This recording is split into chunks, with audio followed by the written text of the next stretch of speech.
Brendan Tobin and Sean Levine on the BetQL Network. Welcome back into the show with BT and Jake Noecker on the Sports Machine. Sean Levine talking a little fighting with you here for the next about 40 minutes. Let's call it here on the network. UFC 301 right around the corner. Tonight, UFC 91. We've still got 3 bets left, Jake, and I got a little bit of money right now in my BetQL account. So help me out here. Of the 3 bets left, what's my best bet to make some bread?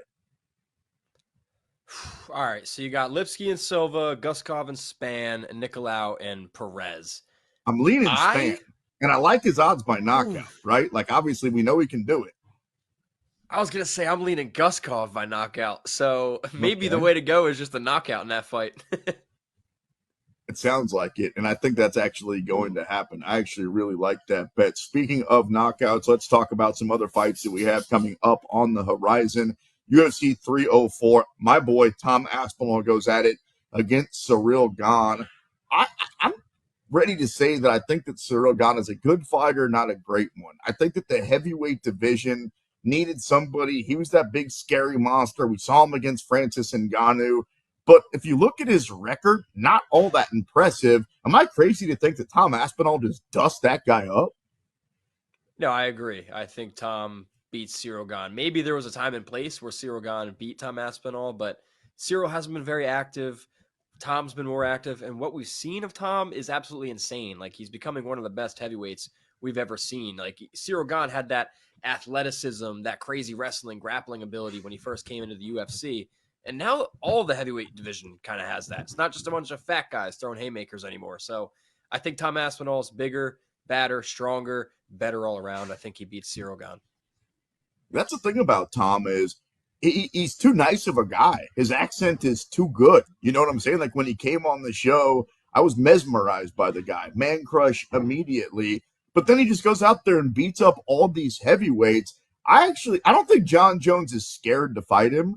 I think that John Jones is scared to lose to him because his name's not big enough. Because John has this great legacy where he's taken out all the great heavyweights and light heavyweights in his prime. And again, I think that if the name was a little bit bigger, I think if it was Stipe healthy, John would say, okay, as soon as I'm healthy, I'm ready for that fight. I just, for whatever reason, we're never going to see him fight Tom Aspinall. No. And I mean, I don't blame John Jones at all. You know, he's at a unique point in his career. He doesn't need to be competitive anymore. He just needs to win his last fight, walk out into the sunset. MMA has its GOAT. Bam, done. Dana White wants that. Hunter Campbell wants that. John Jones wants that. He'll never get a real fight that's a real challenge. Honestly, then, why come back?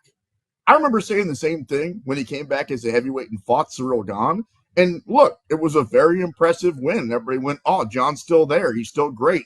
Currently, number 1 pound-for-pound fighter? Actually, maybe that's Islam, but he went to number 1 at the time. My point is, John is still elite, although why? Keep fighting. What's the point? We were talking about Khabib earlier, who maybe got out a little bit early. Once you clear out the entire division, in the case of Khabib, I get it. He was a little bit younger, right? He still had a little bit more tread left on the tires. If you're John Jones, there's literally nothing left to gain. Am I missing something here? I mean, he just wants his farewell tour, you know, and I think somebody at that stature, as good as John is, as much as he's done for the sport, he deserves that farewell tour, goodbye fight, making a lot of money on a huge pay-per-view. I know Dana certainly wants that. It's going to bring in a lot of money for the UFC as well. So I don't know. I get where he's coming from. MMA has never had that. You know, NFL had Peyton Manning winning the Super Bowl last season and retiring. Beautiful. Perfect. John Jones wants that too. And Stipe is the most likely opponent to give that to him. 303, Jamal Hill takes on Khalil Roundtree. Looking back on the Jamal Hill, Alex Pereira main event, and maybe this is a little bit harsh, and maybe it's because it just happened. Jamal Hill was never going to win that fight. Like, it's crazy to think that it was basically a pick'em. And some people say, oh, well, what about the referee, the way they separated? Pereira got in a cheap shot. Whatever. It's kind of like when we saw Poirier fight Conor McGregor last time. I was talking to my boy about that fight earlier today, and he was like, well, I'm not going to say that's a loss for Conor because we never got to actually. No, dude, he was going to lose that fight. Let's be honest with ourselves. Jamal Hill was going to lose that fight no matter what happened, right? Yeah. Totally. And it's crazy because in hindsight, like, why did I put money on Jamal Hill? Like, why did Oh, did we you? think he was gonna? Sucker Yeah, alert. I don't. Yeah, I don't know. Bad bet there. Bad beat. And no, he was losing that fight the minute it started. Pereira's just better all around, and being off so long with such a bad injury, like you don't come back against Alex Pereira. One, you wait the full 15 months, and then you get a can fed to you, and then you go title contend again. I don't know. He just wasn't ready. When I saw the odds, I remember being like, who would bet on Jamal Hill basically at even money? And Jake's the guy. There he is. Me. Hand up. Wow. Okay. Good for you. Guilty. I do think he beats Khalil Roundtree, though. I'm not saying it's a tune-up fight, but I think Jamal Hill, and I could be wrong about this one, too, because Roundtree's got a couple of highlight knockouts also. Who you like in that one at 303?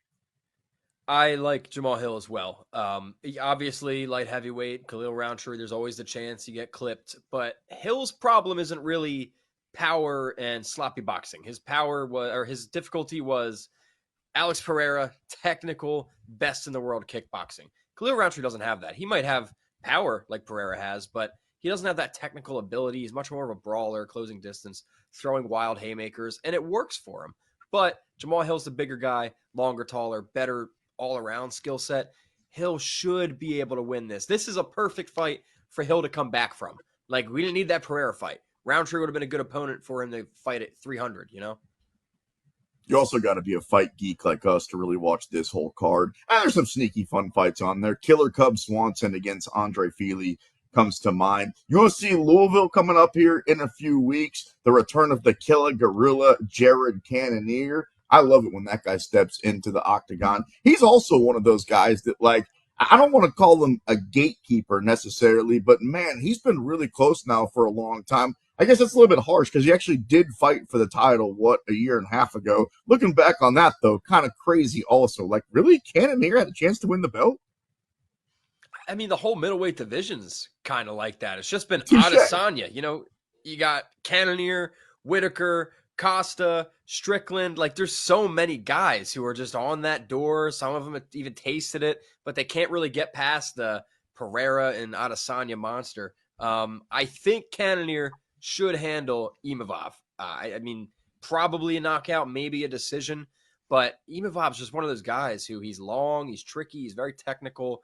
Cannonier sometimes doesn't have a lot of output and struggles to find the power shot. So I don't know. It's not a fight that really excites me for a main event. I think UFC 300 killed a lot of the luster coming up, but that's a Cannonier fight to win. You're right, though. Like, as you say it about a lot of those fighters, it's tough to kind of put your finger on how good is Robert Whitaker right now? How good is Paulo Costa right now? That division, I don't want to say it's a mess, but it's certainly a tricky one. We talked about before the last commercial, they're withholding the purses right now of both Arman Sarukian and Diego Lopez.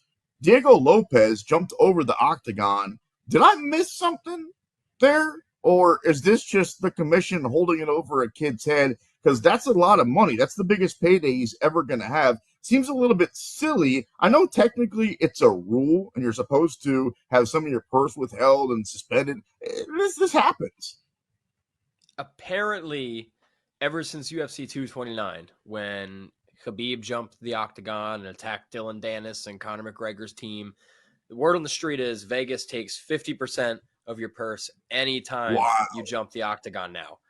I've heard that this has been overturned before. Fighters have gotten their purses back. It sounds like Diego will probably get a slap on the wrist here and a harsh warning, but that's why. I don't think it was anything personal. I think just with the caliber of event 300 was, they had to stick true to their rules.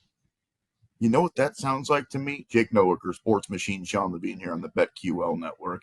I was washing my car a couple of weeks ago, right? And I'll admit, I should have checked and rolled up all my windows, but I didn't. I left the back one a little bit cracked.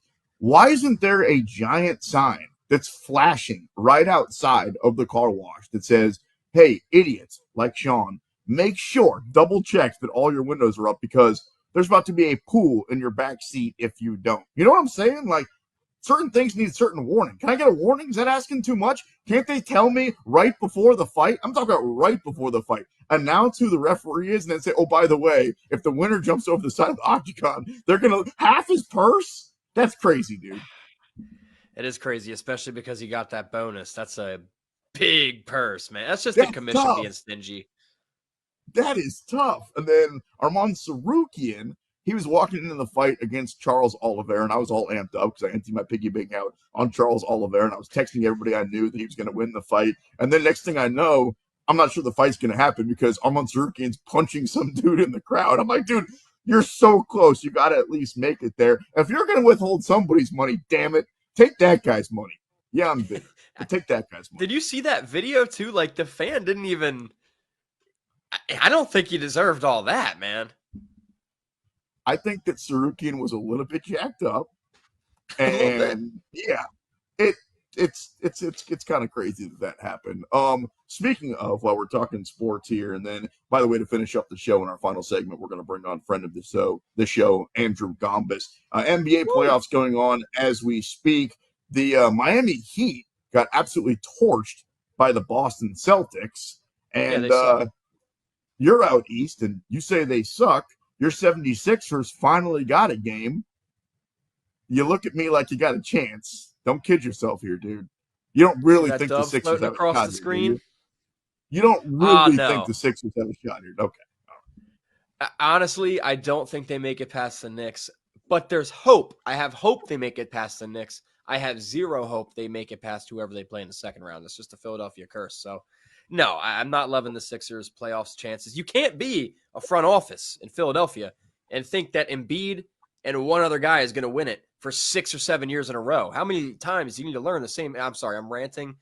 Mad Philadelphia fan.